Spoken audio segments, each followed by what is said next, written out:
আসসালামু আলাইকুম। আশা করছি সকলেই ভালো আছেন। আজকে আসলে একটা নতুন নিউজ আসছে, আ যেটা হচ্ছে যে আসলে গত রাতে এসেছে। সেটা হচ্ছে আইসিসির তরফ থেকে। আইসিসি কি আপনারা সকলেই জানেন আশা করি। আইসিসি হচ্ছে ইন্ডিয়ান ক্রিকেট কাউন্সিল।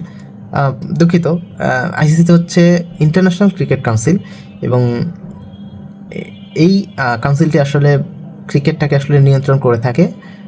আ আপনারা জানেন যে বাংলাদেশ ক্রিকেট বোর্ড বিসিবি সিদ্ধান্ত নিয়েছিল যে আমরা খেলতে যাচ্ছি না, ইন্ডিয়াতে বিশ্বকাপটা খেলতে যাচ্ছি না।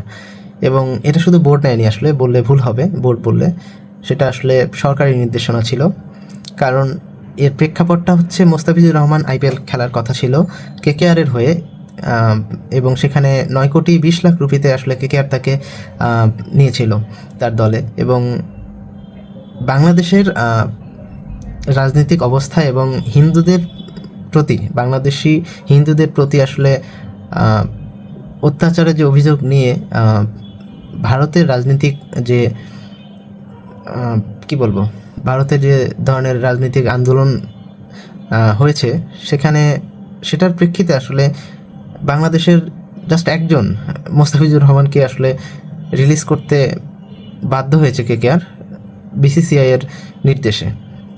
এখন এই প্রেক্ষাপটে আমাদের ডক্টর আসিফ নজরুল স্যার, আসলে যিনি এখন ক্রীড়া উপদেষ্টা, এবং তিনি আসলে সিদ্ধান্ত নিয়েছিলেন যে বাংলাদেশের একজন প্লেয়ার, তাকে যদি আসলে নিরাপত্তা দিতে না পারে ইন্ডিয়া, তাহলে আসলে পুরো টিমকে কীভাবে নিরাপত্তা দিবে। এটা ভেবেই আসলে তিনি বলেছে যে বাংলাদেশ ক্রিকেট বোর্ডকে বলেছে যে তারা যেন আসলে আইসিসিতে চিঠি পাঠায়, যেন আমাদের বাংলাদেশের যে ম্যাচগুলো আসলে ভারতে অনুষ্ঠিত হবে সেগুলো যেন সব শ্রীলঙ্কায় আসলে স্থানান্তর করা হয়। কিন্তু বিসিবি সেই নির্দেশ মেনে যখন চিঠি দেয়, সেটা আসলে গ্রহণযোগ্য হয় না, এবং বাধ্য করা হয় যেন বিসিবি আসলে ইন্ডিয়ায় খেলতে যায়। কিন্তু আসলে বিসিবি তখন উপদেষ্টা, বোর্ড এবং ক্রিকেটার সবাই মিলে আসলে সিদ্ধান্ত নেয় যে আসলে বাংলাদেশ আসলে খেলতে যাচ্ছে না ওয়ার্ল্ড কাপটা, এবং এই ওয়ার্ল্ড কাপটা খেলতে না গেলে আইসিসি কঠোর সিদ্ধান্ত নেবে, এমনটা বলে আসলে আইসিসি বলে যদি বাংলাদেশ খেলতে না যায় তাহলে আসলে স্কটল্যান্ড আসলে সুযোগ পাবে আইসিসি খেলা, এই টুর্নামেন্টটা খেলার। এবং বাংলাদেশ যথারীতি তাই করলো, যে আসলে গেল না এবং স্কটল্যান্ড কিন্তু খেলছে আইসিসি এই ওয়ার্ল্ড কাপটা। এর মধ্যে আসলে যেটা হয়েছে সেটা হচ্ছে যে আমরা জানি যে আসলে একটা কিন্তু ভোটাভুটি হয়, যেখানে আসলে সকল ক্রিকেট বোর্ডরা আসলে ভোট দেয় যে বাংলাদেশের এই সিদ্ধান্তটার পক্ষে বা বিপক্ষে, যে বাংলাদেশ স্থানান্তর চায় যে আসলে ইন্ডিয়া থেকে যেন তার ভেন্যুগুলো আসলে শ্রীলঙ্কায় নেওয়া হয়। এর পক্ষে ভোট আসলে বাংলাদেশের পক্ষে খুব একটা ভোট পাওয়া যায়নি, সম্ভবত একটি অথবা দুইটি আসলে ভোট পাওয়া যায়। এর মধ্যে পাকিস্তান ক্রিকেট বোর্ড ছিল একটি। তো বাংলাদেশ যখন আসলে সিদ্ধান্ত হয়ে গেল যে বাংলাদেশ যাচ্ছে না এবং স্কটল্যান্ড খেলছে, পাকিস্তানের সাথে যে ইন্ডিয়ার ম্যাচটা আসলে পাকিস্তান ইন্ডিয়ার ম্যাচ আমরা জানি যে আসলে খুব কী বলবো, রোমাঞ্চকর একটা ম্যাচ হয়ে থাকে। এবং বলতে গেলে জানা যায় যতটুকু যে আইসিসির প্রায় 60% যে রেভিনিউ আসে সেটা আসলে এই পাকিস্তান এবং ইন্ডিয়ার ম্যাচের মাধ্যমে থেকেই আসে। তো এখন পাকিস্তান একটু বেঁকে বসলো যে বাংলাদেশের সাথে যেই বিষয়টা করা হয়েছে, যেহেতু আবার পাকিস্তান ভোট দিছিল, বাংলাদেশের সাথে যে আচরণটা করা হয়েছে সেটা আসলে ইলিগাল, এবং যার কারণে পাকিস্তান স্ট্যান্ড নিয়েছে যে ইন্ডিয়ার সাথে তারা ম্যাচ খেলবে না। এই সিদ্ধান্ত পাকিস্তান নেওয়ার ফলে আসলে আইসিসি মাথা খারাপ হয়ে যায় যে আসলে যেইখান থেকে আসলে তাদের 60% রেভিনিউটা আসে সেটাই যদি বন্ধ হয়ে যায়, যদি পাকিস্তান না খেলে, তাহলে আসলে টুর্নামেন্টটা আসলে এক প্রকার বেকার হয়ে যাবে। যার কারণে আসলে আইসিসি নেমে পড়ে পাকিস্তানকে রাজি করানোর জন্য যে না, ইন্ডিয়ার সাথে খেলো বাবা। এবং পাকিস্তান অবশ্য এই ক্ষেত্রে আমাদেরকে একটু সহযোগিতা করেছে, যে বিসিবির সাথে আসলে কথাবার্তা বলেছে। পাকিস্তান, বিসিবি এবং আইসিসির মধ্যে আসলে পাকিস্তান ক্রিকেট বোর্ড আসলে পিসিবি, বিসিবি এবং আইসিসি এই তিনজনের মধ্যে একটা মিটিং হলো, এবং সেই মিটিংয়ে আমরা দেখলাম পাকিস্তান আসলে কিছু দাবি দাওয়া আসলে তুলে ধরেছে। তার মধ্যে বাংলাদেশের পক্ষে কিছু সিদ্ধান্ত ছিল, কিছু দাবি ছিল, যেটা আসলে গতকাল রাতের আসলে যে প্রেস রিলিজ সেটার মাধ্যমে ক্লিয়ার হয়েছে। আইসিসি সেটা ক্লিয়ার করেছে, যার মাধ্যমে আমি এতটুকু বলতে পারি যে আসলে বাংলাদেশ হয়তো এই যে ওয়ার্ল্ড কাপ যে বয়কট করলো, এখন পর্যন্ত বাংলাদেশ আসলে ব্যাকফুটে নেই। বাংলাদেশ আসলে ভালো একটা সিচুয়েশনে আছে। ওয়ার্ল্ড কাপ বয়কট করেছে, এটা বাংলাদেশ সম্মানের জন্য আমি মনে করি। এবং বাংলাদেশ ক্রিকেটের যে সংশ্লিষ্ট ক্রিকেটাররা আছে তাদেরকেও বলবো আমি যে আসলে শুধুমাত্র নিজের আর্থিক বিষয়টা বিবেচনা না করে একটু মানুষের আবেগটাকে আসলে বিবেচনা যেন করা হয় তাদের ক্ষেত্রে, তাদের পক্ষে আসলে। কারণ আমি দেখেছি যে পিসিবি যখন আসলে তাদের যে ক্রিকেটার আছে তাদেরকে নিয়ে আসলে যে মিটিংটা করলো এবং সেখানে বলছিল যে তারা খেলবে না প্রথম দিকে, এবং সেই কথার সাথে কিন্তু আসলে তারা একমত ছিল। তাদের সংবাদ সম্মেলনে আমি দেখেছি তাদের ক্যাপ্টেন বলছিল যে ঠিক আছে, পিসিবি যেটা বোর্ড বলবে সেটাই। তো আমাদের ক্ষেত্রে আমি দেখেছি যে আসলে আমাদের ক্রিকেটাররা আসলে বিভিন্ন জনের বিভিন্ন রকম কথা দেখছি আসলে। তো আমি বলবো যে আসলে আপনারা যেহেতু সেলিব্রিটি মানুষ, অবশ্যই আপনারা সেলফি তুলবেন, ঠিক আছে, এটা আসলে আমরাই আপনাদের সেলিব্রিটি বানিয়েছি, এটাও তো ট্রু। এবং সেলিব্রিটি শুধু সেলিব্রিটি না, আপনাদের দেশের জন্যই আপনারা খেলেন এবং দেশের সম্মানবোধ বা সে বিষয়ে কিন্তু আপনাদের আসলে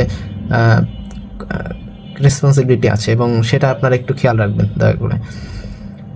তো এখন পর্যন্ত আমার মনে হয় যে বাংলাদেশ ক্রিকেট বোর্ড আসলে সুবিধাজনক অবস্থানে আছে এবং বাংলাদেশ আলটিমেটলি তাদের সম্মান ঠিকঠাক বজায় রাখতে পেরেছে, এবং এর জন্য আসলে অবশ্যই পাকিস্তান ক্রিকেট বোর্ডকে আসলে ধন্যবাদ দিতেই হয়।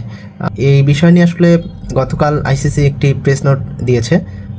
প্রেস নোটটা আসলে আপনারা হয়তো স্ক্রিনে দেখতে পাচ্ছেন, যদি কেউ চান আসলে পড়ে নিতে পারেন, আমি কমেন্টে অথবা ডিসক্রিপশনে দিয়ে দিব।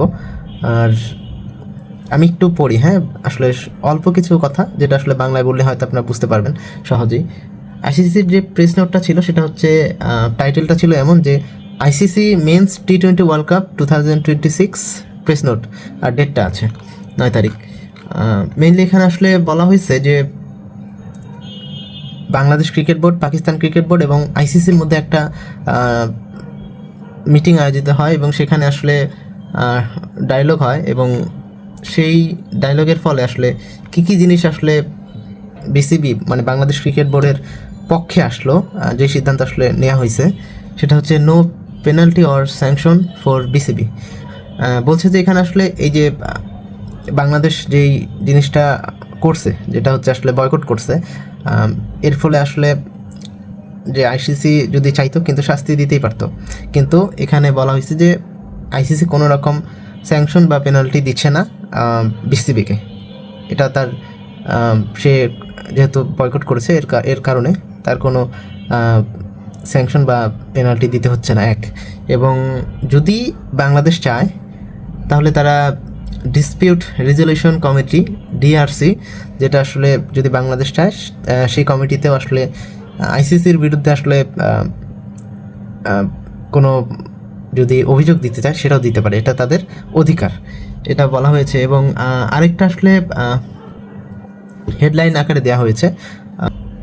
দ্বিতীয় যে বিষয়টা এখানে বলা হয়েছে যে hosting of N ICC event between 2028 and 2031। এখানে বলা হয়েছে যে বাংলাদেশ যেহেতু একজন পূর্ণ সদস্য এবং তার সম্মানার্থে আইসিসি ইভেন্টের 2028 অথবা 31-এর মধ্যে যে কোনো ইভেন্টে আসলে হোস্ট হবে আসলে বাংলাদেশ। এটা আসলে একটা দাবি ছিল, সেটাও আসলে আইসিসি মেনে নিয়েছে। এবং এই দাবিটা হচ্ছে যে পাকিস্তানের ছিল, যে পাকিস্তান খেলতে চায় বাংলাদেশে, বাংলাদেশ হোস্ট হবে এবং এখানে সে আসলে ক্রিকেটটা খেলতে চায়। আর কি বলবো, আর বলার হচ্ছে যে ভালো লাগছে, আমার নিজেরই ভালো লাগছে যে আসলে আইসিসি যে প্রেস রিলিজটি দিয়েছে যে বাংলাদেশ একটা আইসিসি ইভেন্টের হোস্টও হবে এবং কোনো রকম আমাদের কোনো রকম আসলে